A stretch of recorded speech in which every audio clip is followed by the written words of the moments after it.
तो good morning बच्चों। आज हम नर्वस सिस्टम का लेक्चर 2 लेके आए हैं। तो हमें लेक्चर 1 में क्या क्या पढ़ा था सबसे पहले ये रिकॉल करना है हमें, देन हम आगे की बढ़ेंगे। तो नर्वस सिस्टम में सबसे पहले हमने प्लेन के बारे में पढ़ा था। सेजाइटल प्लेन मींस सपोज अगर इसको हम 20 से हम डिवाइड करते हैं, राइट एंड लेफ्ट, ये हो गया आपका सेजाइटल।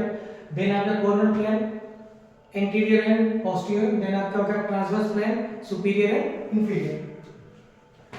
देन हम चलते हैं नर्वस सिस्टम। कोई भी सिस्टम पढ़ने से पहले हमें उसके structure and functional unit of life के बारे में जानना है, जिसे हम सेल बोलते हैं। तो cell, group of cell, tissue, then group of tissue, ये organ, then group and organ system बनाता है। तो नर्वस सिस्टम का structure and functional unit of life क्या है, जिसे हम लोग न्यूरॉन बोलते हैं। और नर्वस सिस्टम के बारे में हमने एक्स्ट्रा पॉइंट जाना, हमारी बॉडी का जितना भी वेट है उसका 3% ऑफ वेट वो कैरी करता है nervous system. And nervous system basically work करता है एंडोक्राइन सिस्टम के साथ। जब ये साथ में कोऑर्डिनेट करके वर्क करता है तो हमें क्या बोलते हैं, इंटीग्रेटेड सिस्टम। एक चीज आप लोग जानो यहाँ पे, ये जो इंटीग्रेटेड सिस्टम है, ये जब दूसरे सिस्टम के साथ जब काम करेगा तो ये क्या करता है, एक टर्म आता है होमोस्टेसिस, तो इसको मेंटेन करता है। तो नर्वस सिस्टम का एक और पॉइंट हम क्या करेंगे, इट मेंटेन होमोस्टेसिस। तो होमोस्टेसिस क्या है, होमोस्टेसिस मतलब होता है हमारे बॉडी का इंटरनल टेम्परेचर को मेंटेन करना। तो हम डायरेक्ट इंटरनल टेम्परेचर भी लिख सकते थे, बट हमें कुछ मेडिकल टर्म यूज करना है, तो इसलिए होमोस्टेसिस मतलब क्या हुआ, मेंटेन इंटरनल टेम्परेचर। तो ये एक्स्ट्रा पॉइंट हम याद रखना, होमोस्टेसिस मतलब क्या है। देन हम देखते हैं नर्वस सिस्टम और एंडोक्राइन सिस्टम में डिफरेंस क्या है। Nervous system because of action potential जो एक इलेक्ट्रिकल इंपल्स पास करता है हमारा। सपोज हम किसी चीज को अगर टर्न करना चाहते हैं तो हमें ब्रेन से स्पाइनल कॉर्ड से होते हुए वहां तक रिस्पांस जाएगा, तो वो रिस्पांस हमारा कौन कैरी करता है, एक्शन पोटेंशियल। तो एक्शन पोटेंशियल क्या होता है, आपका फास्टेस्ट मोड होता है, और एंडोक्राइन सिस्टम आपका स्लोएस्ट होता है, बिकॉज इसमें किस मोड से वर्क करते हैं, hormone. Then organisation of nervous system, ये जो पूरा नर्वस सिस्टम है इसका ऑर्गेनाइजेशन जो है उसका डिवीजन क्या है। सेंट्रल नर्वस सिस्टम है, पेरिफेरल नर्वस सिस्टम।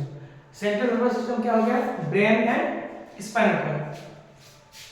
हम सारे सिस्टम को एक एक करके पढ़ेंगे। देन पेरिफेरल नर्वस सिस्टम आपका डिवाइड हो जाता है according to anatomy, according to physiology and enteric system. Anatomically क्या हो जाएगा, cranial and spinal.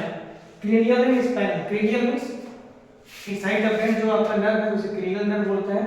Then spinal, spinal cord के अंदर जो नर्व है, तो ये स्पाइनल कॉर्ड के अंदर ये अगेन डिवाइड हो जाता है आपका cervical, thoracic, lumbar and sacral. ये आपका 31 पेयर में है। देन आपका enteric nervous system, enteric means GIT, gastrointestinal tract. ये लिख दिया।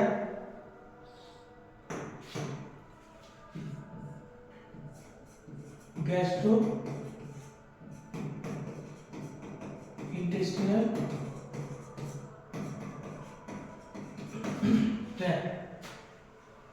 अब हम देखेंगे फिजियोलॉजिकल अकॉर्डिंग टू फंक्शन। ये क्या है, मोटर एंड सेंसरी डिवीजन हो जाता है। मोटर अगेन आपका डिवाइड हो जाता है एएनएस एंड सोमैटिक में। सोमैटिक अलग है, अगेन आपका डिवाइड हो जाता है सिंपैथेटिक एंड पैरासिम्पैथेटिक में।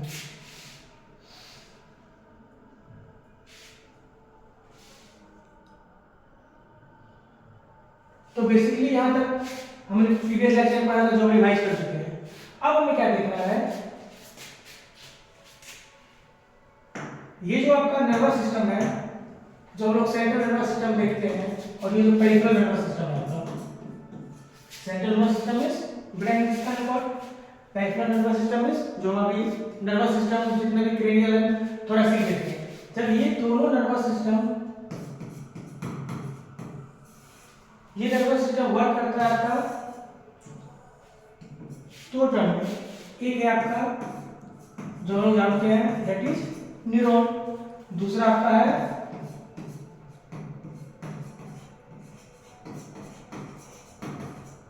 न्यूरोग्लिया। एक है आपका न्यूरॉन और दूसरा है आपका न्यूरोग्लिया। ये न्यूरॉन और न्यूरोग्लिया क्या है? न्यूरॉन एज हम लोग जानते हैं न्यूरॉन में क्या हो गया आपका structure and function of nervous system. और न्यूरोग्लिया क्या है? न्यूरोग्लिया एक like just only supporting cell है।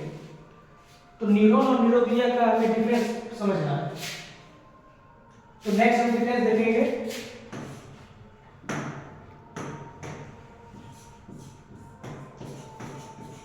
Neuron and neuroglia. तो न्यूरॉन हम लोग जानते हैं क्या आपका स्ट्रक्चरल एंड फंक्शनल यूनिट, और न्यूरोग्लिया क्या है आपका ओनली सपोर्टिंग से। दूसरा न्यूरॉन जो आपका है ये डू नॉट डिवाइड, ये डिवीजन इसमें नहीं होता है। और न्यूरोग्लिया में आपका डिवीजन होता है, division by the process of mitosis.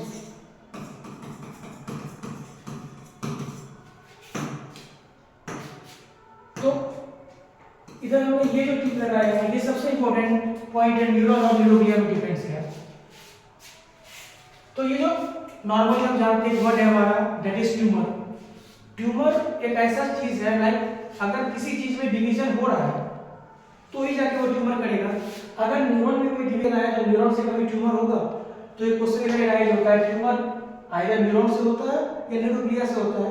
Obviously ये किससे होगा? न्यूरोग्लिया से होगा। तो एक एक्स्ट्रा पॉइंट हम इसमें याद रखेंगे, अगर ट्यूमर के बारे में कुछ पूछा जाता है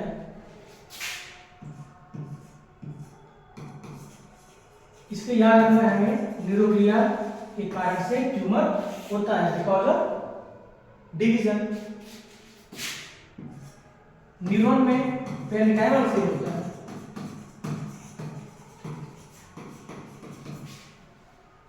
एक और चीज न्यूरॉन में आपका because of action potential work करता है। तो ये आपका न्यूरॉन और न्यूरोग्लिया में डिफरेंस हो गया। न्यूरॉन आपका स्ट्रक्चर एंड फंक्शन यूनिट है, न्यूरोग्लिया जस्ट ओनली सपोर्टिंग से। न्यूरॉन में आपका डिवीजन नहीं होता है, इस डिवीजन नहीं होने के कारण से इसमें ट्यूमर नहीं होता है। और न्यूरोग्लिया क्या है आपका डिवीजन होता है इसमें, और ये डिवीजन क्या है आपका इसी division by the help of by the process of mitosis, और इसी कारण से ट्यूमर होता है। देन नेक्स्ट डिफरेंस क्या आपका न्यूरॉन आपका पेरेन्काइमल सेल है एंड देन न्यूरॉन में आपका एक्शन पोटेंशियल वर्क करता है। एक चीज और एक्स्ट्रा हमें जानना है, ये जो न्यूरोग्लिया है इसका नंबर आपका न्यूरॉन से बहुत ज्यादा होता है। तो more number as compare to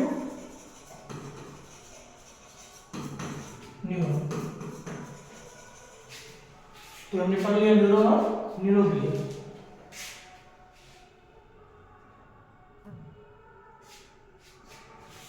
तो अब हम देखेंगे जो हमारा लास्ट टॉपिक है आज का न्यूरॉन के बारे में। अब हम डायरेक्ट न्यूरॉन पे चलेंगे। ये न्यूरॉन का डायग्राम देखेंगे हम।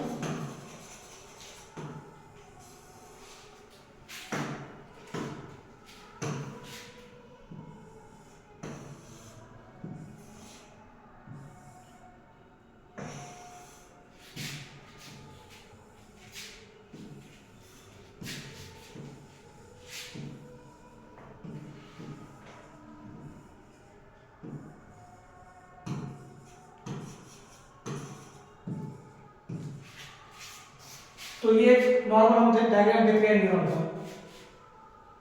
तो इसका लेवल हम देखते हैं, ये आपका हो गया आपका सेल बॉडी, ये आपका हो गया डेंड्राइट, ये आपका हो गया डेंड्राइट, ये हो गया आपका एक्सोन थैलक। यहाँ पे आपका क्या होता है, माइल्ड से डिस्ट्रीब्यूट रहता है आपका,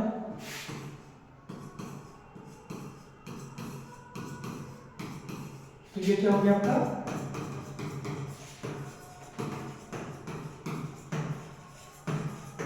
माइल्ड से। इस माइल्ड से के अंदर में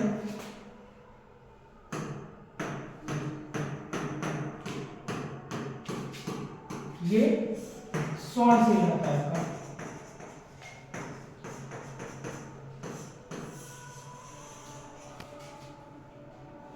ये आपका एक्सोन। नेक्स्ट आपका ये आपका सिनेप्टिकल बल्ब या नॉब।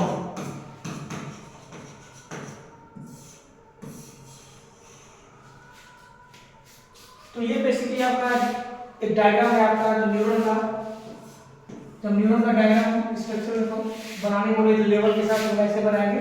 सबसे आगे का पार्ट जो आपका सेल बॉडी है, सेल बॉडी में हेयर लाइक स्ट्रक्चर जो प्रेजेंट रहता है, ये आपका डेंड्राइट होता है।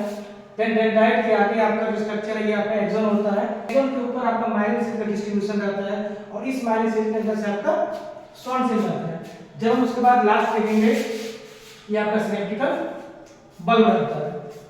तो ये नॉर्मली आपका न्यूरॉन का स्ट्रक्चर हो गया। तो हम नेक्स्ट क्लास में हम इसे भी डिवाइड करके हम आगे देखेंगे कैसे हमारा लाइक नॉर्मली हम जब रेस्टिंग में रहते हैं और रेस्ट के टाइम के बाद फिर जैसे ही हमारा कोई अगर सिग्नल हमारे बॉडी में आ रहा है, वो सिग्नल के बाद हमारा न्यूरॉन कैसे वर्क करता है। तो थैंक यू, ये हम नेक्स्ट लेक्चर में देखेंगे।